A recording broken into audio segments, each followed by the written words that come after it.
Is it bad to want more? Is it bad to want something different?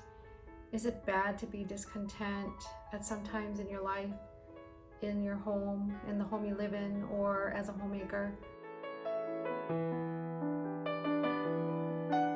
It's good to talk about these things, and I was going to sit down and do my nails. So I thought, while it's fresh in my mind, I think I should just sit down, hit record, and talk about it. So I think it's time. It's time to talk. The dissatisfaction of a homemaker, discontentment. Do I want more? Am I not content? So being a 50-year-old woman disappointed as a homemaker in the place where my life is right now is something to be honest about. From the beginning, as a homemaker, as I filmed my videos and started to develop my YouTube channel, from the beginning with my blog. So let's go through some things, because I don't know, you may not know if you're new here. So I started with my blog, and that was the very first place I decided I wanted to share my thoughts. Then it went to the YouTube channel. So my daughter was smaller. At the time, I started to homeschool her, and I decided that because I was looking at a lot of homeschoolers and homeschool YouTube channels and things, that I had a lot to share and I wanted to share that. So then it went kind of sharing homeschool and things we do on the blog, and also kind of making videos about that on this YouTube channel. I've taken a lot of those away already, so if you try to go look for them, I've only left, I think, the homeschool room tour. But that was during a time in YouTube land when they didn't want you, if you had kids in your videos, which my daughter was in my videos, that they started to disable comments and they were banning your channel. Then I went from sharing that to family vlogs. I want to share everything in my life. I want to share my daughter, my husband, everything we do, all the fun things, kind of like lifestyle and all that, to my true niche. Now my true niche has been always around, because my true niche was on my blog, Little Pink Casa, at the time, and it was always about vintage, nostalgia, grandma core, because my whole blog was founded and inspired by my grandma. When she passed away, I wanted to give her a tribute, so I decided to start the blog, and this is where my YouTube channel has come to.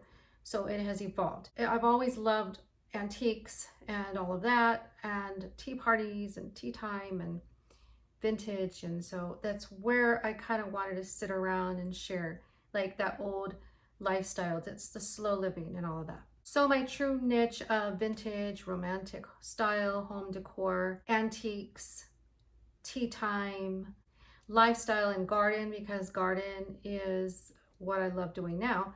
And so all of that, kind of a well-rounded channel. Then I took a break, and for those of you that are new, or those of you that are my loyal community, you know, I was off for about a year and a half, didn't post anything, took a real big break. I needed that, and I just needed to see and find out and where I was in my life and what I wanted to do. So I never lost interest with anything that I was doing with my channel.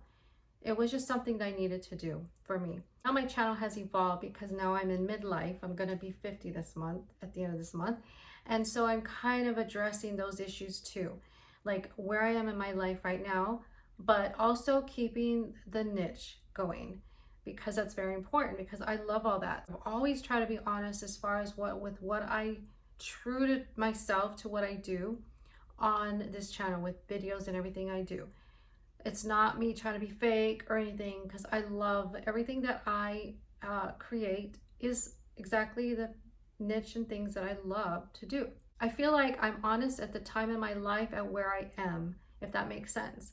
I try to stay true to that. And so if you look back at a lot of my videos on my YouTube channel, if you go back, in fact, I was changing a lot of going into the description boxes today, and actually updating a lot of the social media. A lot of things were old, and so I was just looking at the videos like, wow, I have really changed my channel. In the early days, you know, it evolved, it changed. So going back to disappointment and all of that, I'm leading up to that.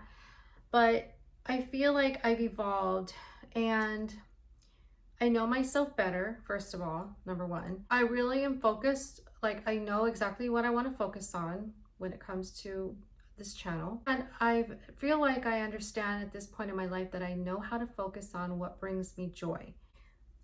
Moving on. I carry this channel with nostalgia, slow living. So I feel like that's where it's at. It's the new term, slow living. But it's always kind of been that, the embracing the nostalgia, the era, the bygone era, the beauty of that. And I truly love tea time. I love doing that and making these videos where we have tea time together, and I'm always making 2 cups of tea, one for me, one for you, because I love knowing that you're here with me. If you were here with me in my living room, at my dining room table, at my kitchen table, we would be sitting together like 2 girlfriends having tea, having that wonderful time of simplicity and grace and elegance.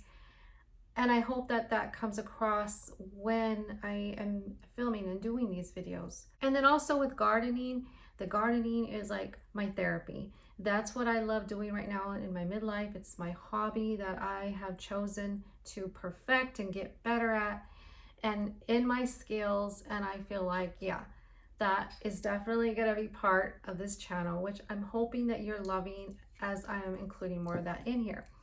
But getting on to being dissatisfied and discontent as a homemaker. So here it is. So in 2022, I was done decorating. You know, no more could I do. This home is small, and little pink casa is a little pink casa. And I thought, you know, I need to think about where else I can go, because I kind of decorated as much as I could at the moment. And so that's why I decided, let's go outside. Let's take this outside. And the garden was the extension of decorating like that. And then it's really all I could do. So I went outside, and then my challenge, and this is when I was taking my YouTube break, my challenge for that was learning something new, getting better at gardening, and just finally getting down to this having this beautiful garden and learning about it so I could finally have it, everything I've been dreaming about. I always found ways to be content as a homemaker. That's point one, number one. I always found a way in this little home and in everything that I do since the beginning that I have been on this YouTube and YouTube universe that I have been sharing. For some of you, if you don't know, we rent. So this is a rental, and we have been renting for a long time. And so I'm going to kind of get into story time. To be honest, in 2008, we lost our home to foreclosure, and this was our very first home we had with Hadar, our baby, when she was a baby at the time. So when I got pregnant, we moved into this home as I was pregnant, and 2 months before she was due. So this was like gonna be our forever home. That was during the crash, or the house crash of 2008 and all that. So we moved out in December 2007, and we had to go rent, get a rental and start all over again. And it was very traumatic, detrimental, and everything. And I just kind of sat in that place for a long, long time, trying to figure out how to get over that. We went to another rental, and that was a townhome, and it was fun. We did that for 5 years, and before we came here, and then we've been here the longest. And I think that cycle just continues, where we're like, okay, so I kind of give up. I keep dreaming. I want something more. Like, I want a better house, or I want a house of our own, first of all, number one. That's kind of where I'm discontent. Also, my husband agrees with all this. So it's not just me when I say me, it's both of us. And then number two is, I feel like, will it ever happen? Is it going to happen? Should I just give up on that dream? Should I not even think about it? And so I go up and down like a yo-yo. And I always have the dream, but then I feel like I have to like close up the chapter. It's like a book, and you just have to close it up. And then you open it again, you get hopeful, and then you close it up.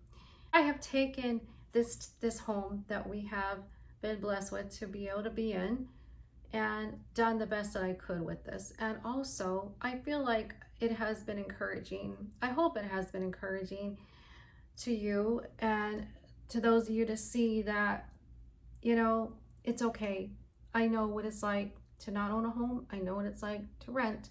I know what it's like when you have a small home. I always remember that a home is a shelter. It's a place to live.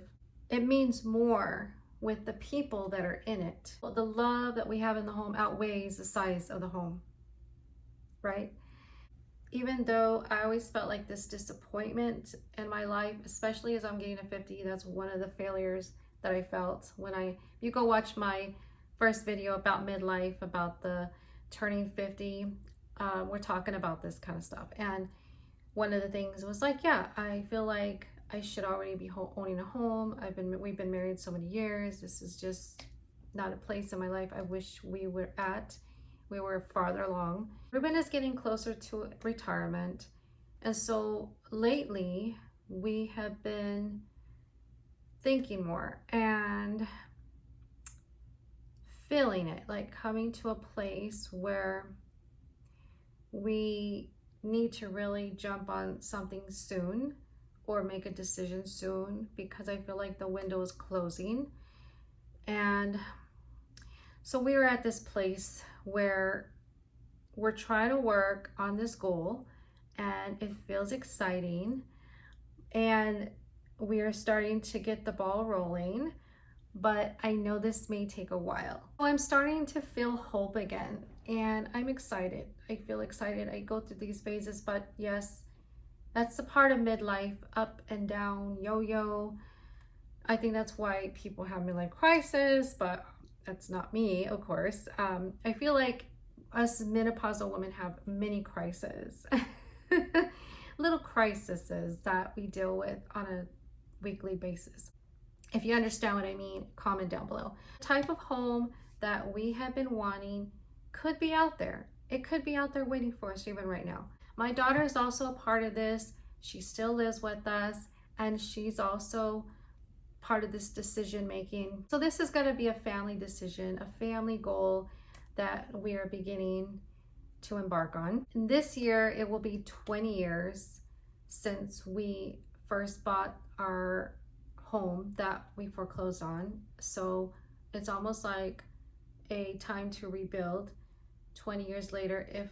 When we buy this home this year in 2025, it will be 20 years. And it would be so special to find a dream home and find that forever home at this time in our life, in this year, knowing that we're starting over again. So is a new start on the horizon for the Valenzuela family, for the little pink casa? We'll see. I feel it's best to be honest and share what I'm feeling. I haven't done this in a long time. I'm at a place where I feel I'm ready, and I can do that, and especially with you. Creating this YouTube channel, coming back to it, is very important to me. It really is. Little Pink Casa isn't going away. My goals are simple. I post every week, once on Wednesday, to encourage and motivate you, because you are special to me. I have a special word that I like to refer to you as my rosebud, and you are my beautiful rosebud. Every single one of you is a beautiful rosebud. I see it like you are the beautiful roses in the garden in front of the little pink casa. You see, without you, the house stands still. Little Pink Casa has no visitors without you. Little Pink Casa has no garden without you. You being here enhances the beauty of this place, of this house, of this special community that we have built together over all these years. Since 2014, when I published my first video here on YouTube, we've come along ways. We are like-minded, kindred spirits, 5,733 of us, to be exact, ladies who, if we got together at one time, we could fit into a hotel ballroom. Okay, that would be really fun, wouldn't it? And we could do that and get to have a big reunion. It's crazy, yes, but it is so beautiful. And so that's how I see this. Only through this platform of YouTube could we all meet together and find each other like this. Let's stay connected. Let's stay honest. Let's stay kindred spirits here. I'd love to hear your thoughts, encouragement, advice, or support on anything, on everything that I've shared today. I'm looking forward to what is ahead, and I really appreciate you. So thank you for listening, and I will see you in another video on Wednesday. This was a little bonus video that I had to just get off my chest, but thank you again, and I look forward to seeing you in my next video. Have a beautiful day.